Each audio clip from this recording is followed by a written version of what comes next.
Artificial intelligence is changing the world of marketing. It can be great or it can be terrible. We're going to find out how to avoid those critical mistakes with today's amazing special guest, Lillian Pierson. Welcome to the Artificial Intelligence Podcast, where we make AI simple, practical, and accessible for small business owners and leaders. Forget the complicated tech talk or expensive consultants. This is where you'll learn how to implement AI strategies that are easy to understand and can make a big impact for your business. The Artificial Intelligence Podcast is brought to you by Fraction AIO, the trusted partner for AI digital transformation. At Fraction AIO, we help small and medium-sized businesses boost revenue by eliminating time-wasting, non-revenue generating tasks that frustrate your team. With our custom AI bots, tools, and automations, we make it easy to shift your team's focus to the tasks that matter most, driving growth and results. We guide you through a smooth, seamless transition to AI, ensuring you avoid costly mistakes and invest in the tools that truly deliver value. Don't get left behind. Let Fraction AIO help you stay ahead in today's AI-driven world. Learn more and get started at fractionaio.com. Lillian, I'm excited to have you here because there are so many amazing things and ways to use AI in marketing, but sometimes we get overly excited or cut corners and say, oh, I could replace my entire marketing team, and we can go too far in one direction or the other. So there's people that say, I'm never going to use AI, I don't trust it, it's not real. And there's people that say, I'm going to fire everyone and just use AI and it will run everything, I don't have to pay attention. And one of the things I've noticed, and that's very critical in my business, is like signals. So sometimes a DM or a comment on social media, seeing that really affects my business, and I need to see those messages. So there still needs to be an element of like oversight or paying attention to what's happening. And I think that's a critical element that sometimes businesses go too far down the AI path. And there's a calibration element, which is like trust but verify, or build. You can do amazing things with marketing, but you still need to have an oversight or a person paying attention.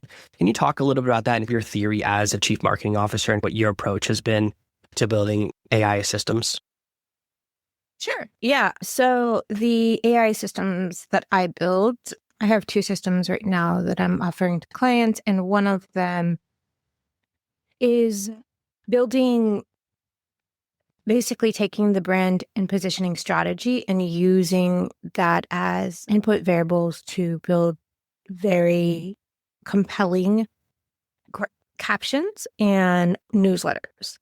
So it's not just built up from ChatGPT, but it's actually built from each and every part of your brand and positioning strategy, case studies, movement, everything. So that's one of the use cases. And then the other one is essentially social listening and finding leads using AI. And so in terms of set it and forget it, actually, this is an interesting conversation, and I always have to have this caveat, as a person who's been teaching data science and AI for 12 years, is that we have been using AI for everything for a very long time. So when I talk about this, I'm just talking about generative AI tools. And the second thing is I don't have the experience, honestly, of having any of my clients just get a bunch of AI systems and turn them on and start them running. That would be exceptionally dangerous, in my opinion, because the brands I work with are like, I think that most people really care about their business. Mm-hmm. But I work with in some industries where it's like, say, if you're serving the investor market or in a finance world and stuff like, you can't just have the system out there running without human oversight on every level. Yeah, and I think that's an important starting point, because for some people, especially for smaller companies who are trying to be more agile or earlier in the startup phase, they think you just hear this strategy. You have to be on every social network. You have to have content everywhere. You have to pump out 50 posts a day, 20 posts a day. And this creates this pressure on you that the only way you can find leads is through tons of content, especially right now when everyone is hearing, oh, SEO doesn't work anymore and paid advertising is shifting because of AI. There's this increasing pressure on marketing or lead generation teams that I think leads to this, well, I have to create so much content. And I have worked with clients that have done this. They're like, we have to create so much content, we just have to pump it out.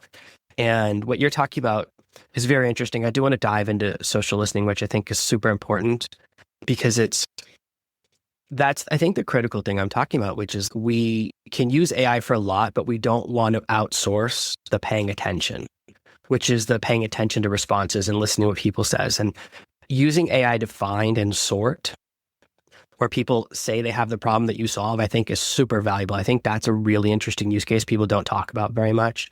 So let's dive into that concept, because not everyone is familiar with social listening. And maybe when people hear that, they start to think about like Clubhouse, right? Which was social audio. It's not the same as social listening, but it sounds similar. And talk about what this means and how it can help a company to find people that are further down the buying cycle. Like they're already saying, I have this problem, or I'm looking for a solution. And so that's very interesting. Let's dive into that a little bit.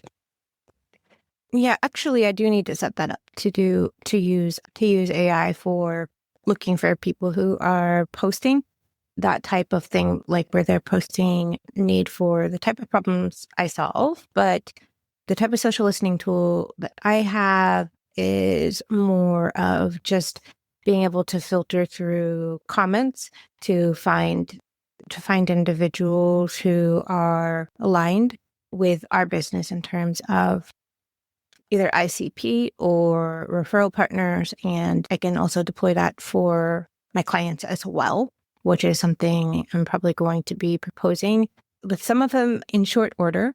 But there are a lot of, I'm talking to one founder, he's building a startup with, it's basically a social listening tool for news, for the latest news things, which doesn't sound all that exciting, right? Like you could just get onto X or whatever, but it's becoming a larger part of content strategy, because we used to just be able to post like evergreen content that would be adding value for a long time and it would retain its value for the business. But with ChatGPT and LLMs, people don't really need that because they can just use ChatGPT. So in order to garner attention, news is one of the bigger angles. So it's becoming a more important part of content strategy. But these are the use cases that we're using social listening for. What about you? Yeah, I think that something I think about a lot, an example is like Quora, where people ask questions. The active form of Quora marketing is you try to answer the question and be the top answer. And it can drive a lot of leads. I've actually bought something based on someone else's response to a Quora question that I would have asked. But you can also, a lot of questions get asked all the time. And B2B or B2C questions to be different things. Like people ask on Quora all the time. And it used to be Yahoo questions before they went out. And it would be like, how do I quit smoking? And you'd see 50 people a day ask that question. So imagine if that's your niche, that's your business, right? And every time one of those people pops up, you find them, you find their social profile, and you can start running, whether it's retargeting ads to them or marketing to them, or you can start to see what people have in common at those different phases. Or when someone says, oh, I hate my tech support company. How do I find a new tech support company? Imagine if someone posts that on Quora, and while everyone else is writing along answers, you email the person right away, or you call their business. So that's where I think there could be something really interesting. And it can be the same on social media, that we sometimes either only look at comments based on our own content, but if someone else is commenting, but it's relevant to your business. I know we have systems that like look for the keyword if someone says the name of your business, but if someone has the problem you solve and they're talking about it, that's really relevant. And where people do this has changed so much. Like it used to be on a forum, right? There might be a thread where everyone is complaining about the same thing. And I've seen this in different markets. When I was working with a few clients in the romance novel space, there's a huge thing in romance about if the book has a happily ever after or not. And if it doesn't, people are enraged if you don't warn them. It's like a guaranteed 1-star. It's such a big deal. It's the original sin of romance novels. So in the description, you have to say no happily ever after, which is HEA. You have to say to the top of your description. It's a really big deal. And I found this out because there was like a romance novel forum, and it's like every post had 100 replies, and then one had 25,000 replies up top. That's how I found out about it. So just by sorting by the number of replies, like that's the way this used to work. Forums aren't as popular anymore. Now you look for, sometimes you'll see a LinkedIn post that has like 25,000 replies. That tells you either the person's spam botting or there's something that people are really drawn to from that post. And that's what I'm talking about is like the more we can use AI to sort massive amounts of data, because the problem is that with so much content being generated by AI, and even people using AI to reply, it's almost like I want to use AI just to sort out and see what people are actually saying and actually sift through it. Because I have seen people that, like you said, they're using evergreen content and they just have it constantly repeating, and they're saying things that are no longer relevant. Like they'll talk about technologies that don't exist. Like they're still posting about Tumblr, even though no one uses that. And that could be a mistake. Or we are reusing content that stops making sense. Or when people start to notice, like someone I followed, I could tell they started using AI to write their content, and it was like a real dip because they avoided the first thing you talked about, which was like really going through that training phase to make sure the AI knows your brand positioning, knows your philosophy, knows the things you believe, knows the things you talk about. Because that's you might as well rewrite it, like what it produces you'd have to rewrite the whole thing or hire a conversion copywriter. People think, oh, we're getting like great, like you can make our social media copy. Yeah, if you want to put something generic out there that doesn't sell your brand and isn't going to produce any sort of measurable outcome for your business, except for get people to stop listening. Yeah. So one of it's just what happens. It's just what happens. No, you're so right. I love this. This is what I want to talk about, which is one of the core philosophies of ChatGPT is to be inoffensive, right? Which means it never takes a firm stance. And in order to stand out as a business, you have to have something you believe in, right? ChatGPT, if you say, I love flowers, and he goes, I love flowers too. You go, actually, I hate flowers. He goes, I hate flowers too. Like it's super agreeable in that way. That's why your content, and there are certain stances that you want to have that are a little bit controversial or that you have a strong belief in. Like, I'm not really a big fan of college anymore. I talk about this a lot. I used to teach at a college, and I'm like, I don't believe it's the same path to success it used to be 100 years ago. And that's a strong opinion I have, that I think, especially because it costs like $500,000 now or $250,000, you can start 10 businesses or 20 businesses with that same amount of money. So tell my 9-year-old, because she's dead set on college, and I'm like, but I don't even know there's going to be college then, but she's going to college. I have a master's and nobody would know. If I don't say it, I have to wear a shirt because no one would know, because it doesn't make the same difference 100 years, because now everyone can do it. It's only if it's rare.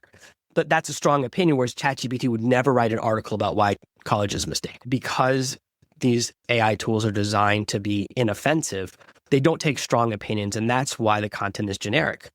Because one of the reasons.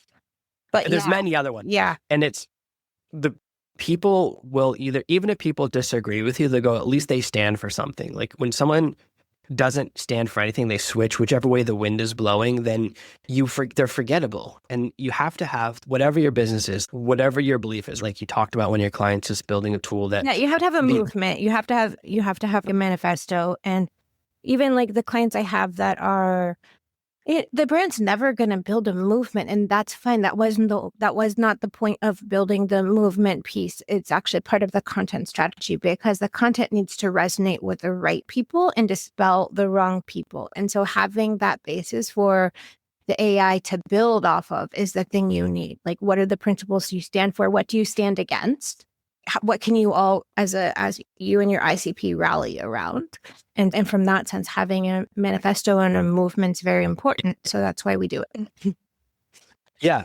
And I think that's a critical step that a lot of people, like when we see badly generated AI content, we all see like the worst images on social media platforms that are so fake. This person has 15 arms, or it's a cake with 7,000 candles. And it's like the content that's generic, and good content rises to the top, even if it's AI generated. Like I watch a YouTube channel that I'm pretty sure is AI generated, but the content is good. So I don't care. I don't think it doesn't matter. It doesn't matter if it's AI generated or not, so long as you know that you can trust, like that it's engineered with precision, and that the information's coming out is trustworthy and it's entertaining. But we're switching over we're not going to be running every single graphic for my brand is now going to be produced by a designer in Figma from hand, not Canva anymore, just to really stand out against the crowd because of AI, to have just that one extra level of detail that shows that, okay, this is actually created by a human being. So I'm excited to test that out. I think that's a really good idea, which leads to another part of marketing that I've been thinking about a lot. I don't know if I was talking to you about this last week or someone else, but what can happen is that when everyone starts to do something, it's no longer interesting. So I was one of the first people to have a really good AI generated image of myself for my LinkedIn profile 2 years ago. Mhm. And that was really, now everyone has them and there's like a range. So last week, actually a couple days, I think it was, last week I switched to a real photo of myself. I go, I got to switch back. Now, having a real picture of yourself is actually is going against the curve. So you have to, just like these different ways, like how do you stand out? It's by not doing what everyone else is doing. And exactly that is, you can use AI content, but the thing that I see happen is that people use the first image. Make me an image of this, and then they just use it. Whereas I always say, make me 40 images and I'll pick my favorite. And if it's not good, I'll do another. I always do at least a batch of 40 to even get before I start editing the image.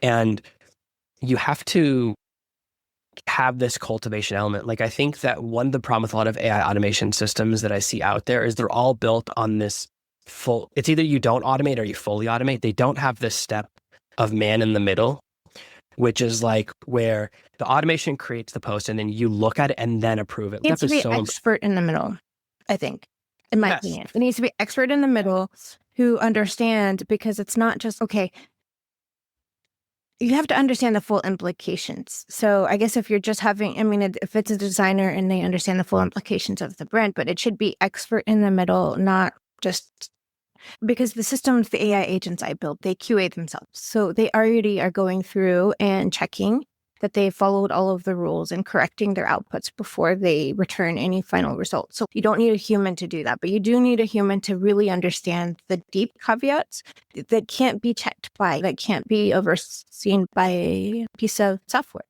or that just for safety reasons. Yeah, I posted this thing last year on LinkedIn, which was like, if I accidentally post a racist tweet, but then I tell you ChatGPT wrote it, am I not in trouble anymore?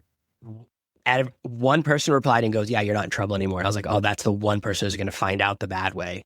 That like, it's not, we don't forgive that. So you can't post something that you regret and then say AI made it. And it's like, you still get credit for it. I see this all the time. Like when a celebrity gets in trouble for a tweet, it's like the odds they wrote that themselves are so low. It's probably one of their friends from high school. Like I used to watch this show about Diplo, and at the beginning of every day, he would take his phone and throw it to one of his friends and go, you're in charge of socials for today. And it's like, if that friend posts something stupid, it doesn't matter. And I was thinking about that, and I have some friends that are like in bands or different. I know they do that. I'm sure that like one of your friends, I don't think every movie star, maybe they do some, but they probably have their friend do it or something where they have a VA. It doesn't matter. You still get blamed for it. Like you can't just go, oh, my friend posted on my account. People go, we don't care. Like the I got hacked excuse doesn't work. So exactly, having an expert who understands your brand or understands the intent and understands how things will be interpreted is so important. Like I work with a lot of clients writing their first book, done a lot of ghostwriting coaching over the last 10 years. And sometimes I'll point out one sentence. I'll go, this is the sentence you have to take out of the book because someone will misread it and you're going to get 100 complaints about it. People will misinterpret one sentence and it's something, it doesn't make sense to the author sometimes because this is what I meant. I go, yeah, that's not how, you only need one person to misread it. And then they post about it on Twitter and then you got 100 complaints and all these negative reviews. And it's that element of expertise is so important to notice what can be misinterpreted or like how people will misinterpret an image and how things have different meanings in different cultures. That is actually very true. So that's something I took away from a recent project where the founder had a very strong voice, and that's super important. But then one of the team members mentioned that like the ICP could consider that with taking a stand, it could be like you're taking a stand against me as diminishing.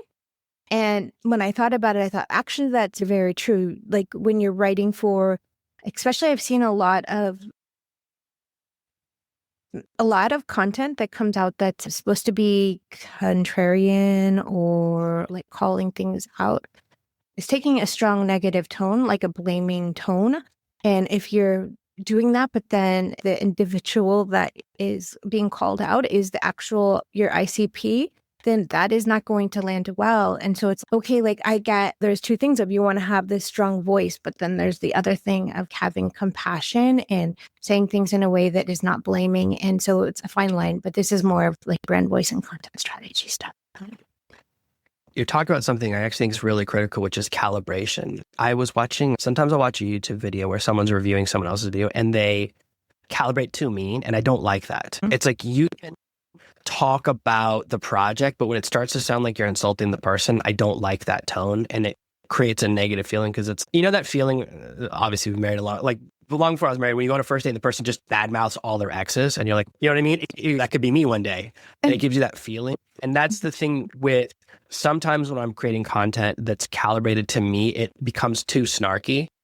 Just designed to do that. I see a lot of that with AI content, and I'm having to like back it up a little bit, or my team will do something and I'm like, no, actually we're not writing. Like, no, they're not. It's just, that's not it. And anyone who identifies with that and likes that is going to be not someone I think is going to be a great Exactly. person. You can accidentally attract the wrong people. And that's something, it's a calibration issue. So like when you're a smaller business, you can joke.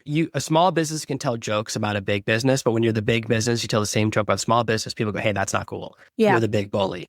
And that's the calibration issue. And there's something I've noticed in just the past few months, and maybe it's like a new thing they put in where it's like, AI does not get humor very well. And so it writes something that like it's like a meaner version of myself. And I'm like, no, I wouldn't say it because I would never want to insult someone, even if I'm like critiquing someone's book cover. Too binary, like most instead of many, too binary.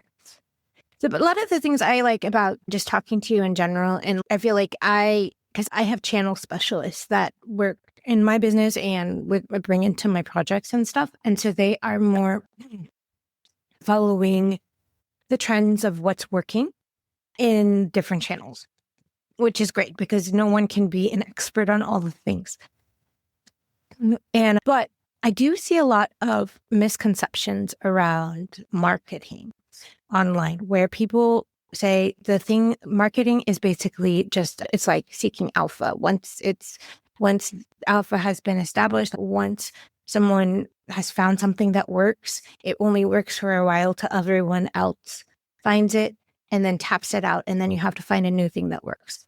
And actually, so just because we're having this conversation, I want to make a distinguish. That is growth hacking. That is growth hacking. And so what I do is not that. And in fact, I should do some more growth hacking. And I used to do a lot of growth hacking. Like I grew to 750,000 followers. And I think that was a big part of it. But like I'm building like the overarching strategies for long-term targeted strategic growth through the short term and long term. And it involves like infrastructures and conversion rates and the infrastructure build and the teams and the systems. And the growth hack is a thing that brings the eyeballs at like the first.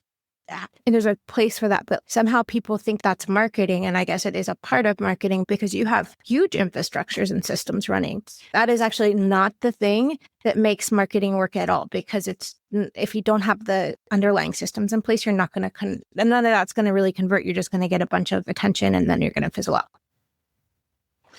Yeah, I think that a lot of companies and people want the wrong metric. And this can happen. You go, I want views. And then you'll get a post with 4 million views. I know someone that was on Dr. Oz and they got 1 million downloads of their free book from being on Dr. Oz. That sounds amazing, right? They generated $7 revenue. Because they didn't have the underlying systems in place, or maybe they didn't build the book to act as a lead magnet in their funnel. All of these things are audience. Oh, that's even worse. They're freebie seekers. That's the thing. It's so exciting. If you look at the wrong metric, can be so exciting.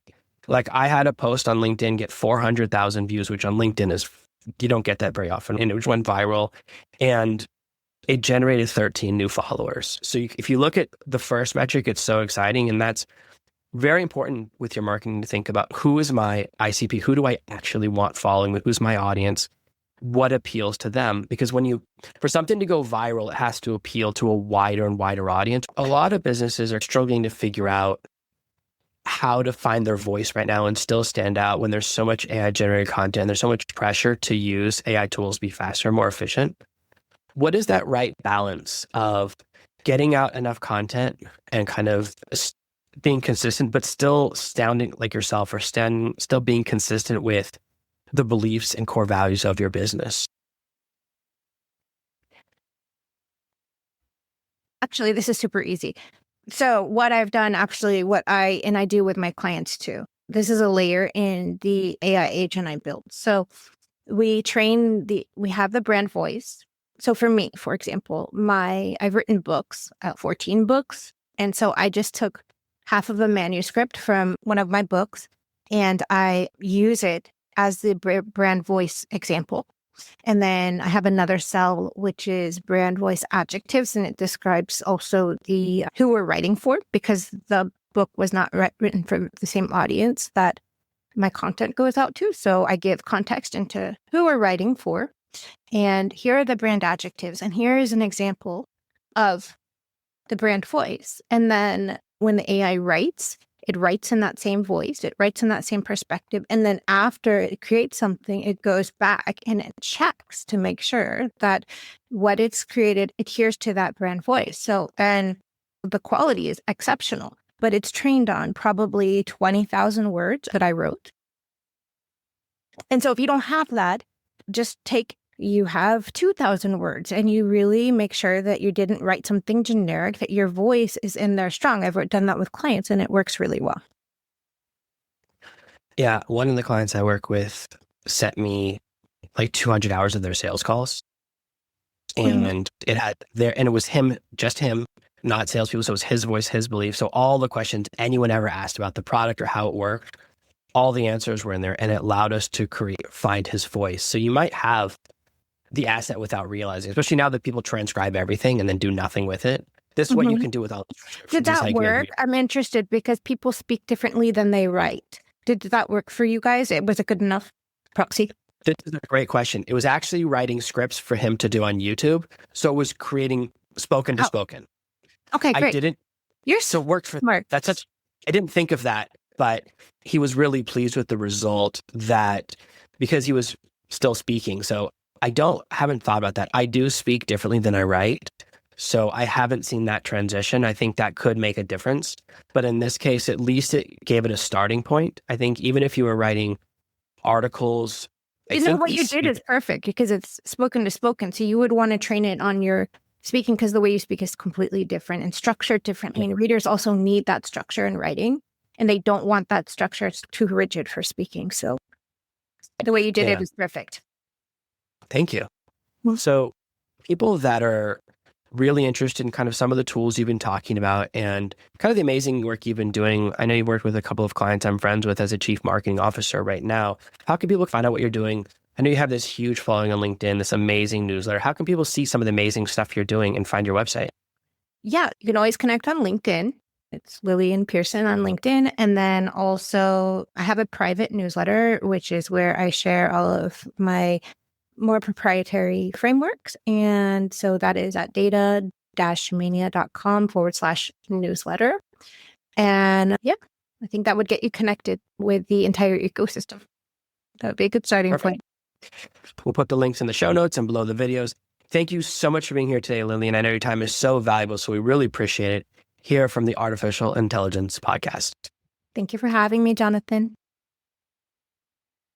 Thank you for listening to this week's episode of the Artificial Intelligence Podcast. Make sure to subscribe so you never miss another episode. We'll be back next Monday with more tips and strategies on how to leverage AI to grow your business and achieve better results. In the meantime, if you're curious about how AI can boost your business's revenue, head over to artificialintelligencepod.com/calculator. Use our AI revenue calculator to discover the potential impact AI can have on your bottom line. It's quick, easy, and might just change the way you think about your business. While you're there, catch up on past episodes, leave a review, and check out our socials.